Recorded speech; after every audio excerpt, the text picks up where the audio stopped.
All right, today I'd like to share with you the very important topic of the blur of the wings of the hummingbird.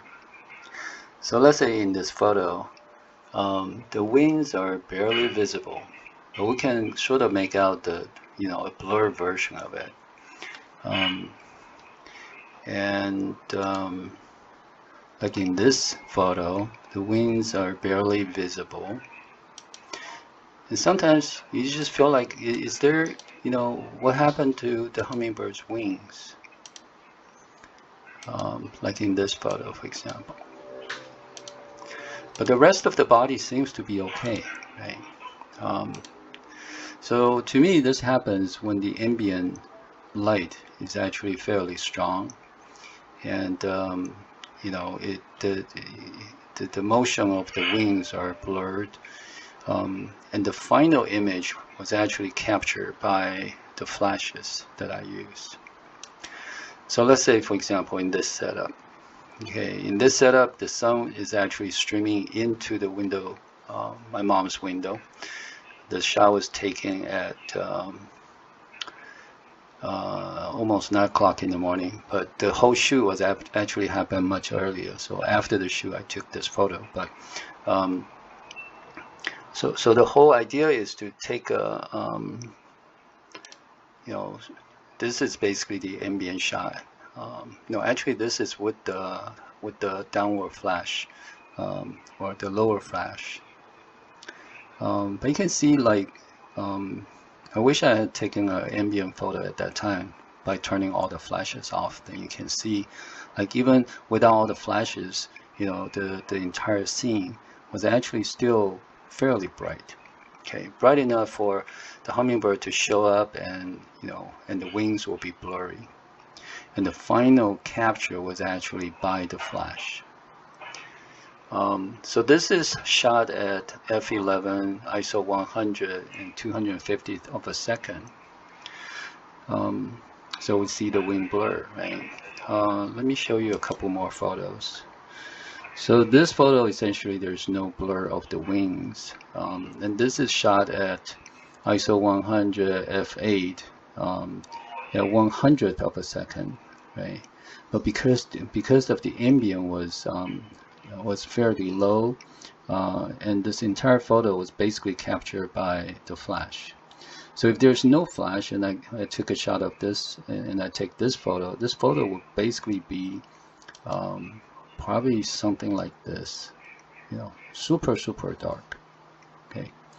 And to me, that's really the difference between, it's not the shutter speed, it's not 100th of a second versus 250. And here's another example. Okay.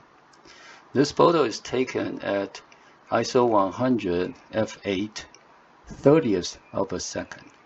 30th of a second, right? To use 30th of a second to shoot hummingbird photos, it seems crazy, but look how sharp everything is, right? And again, if without the flash, I will imagine this photo will look basically like that, probably even darker than this. Okay, absolutely no ambient light is registering on the camera. So that to me is the difference between whether I get blur of the wings or get something that's very sharp of the wings. So we can use this effect, right? So to me, that is actually the fun part of taking photos right off my mom's kitchen window, is the ambient, right? Depending on the sun's location, time of the day, whether it's overcast or super bright, if the morning sun is hitting the window, right? I get, honestly, I only have one hummingbird visiting me, and that's Chaser, because Chaser chases away all the other hummingbirds. So I really have just one hummingbird that's visiting me all the time.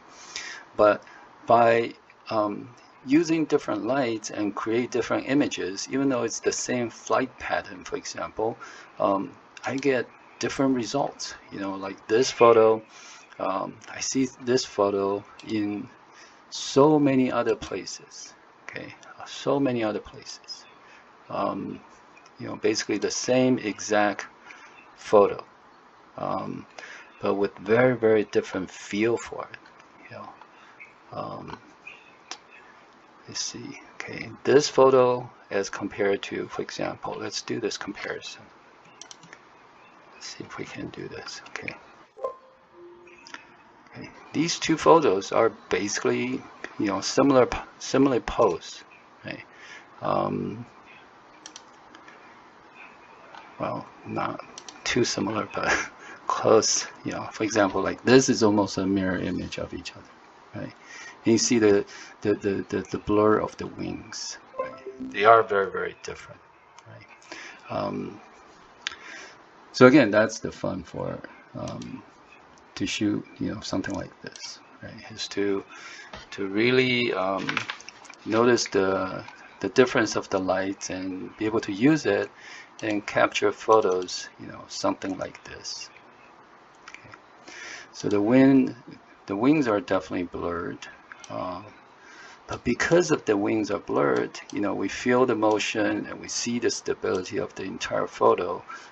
So this entire photo starts to have a sense of motion, right? So to me, that's very, very important. Other than, instead of something extremely static, right? So this is like the hummingbird is. Is coming up with some supernatural energy. Yeah.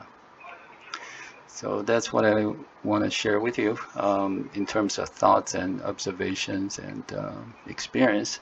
And after this, I'm going to show what I captured today. Thank you. Thanks for watching.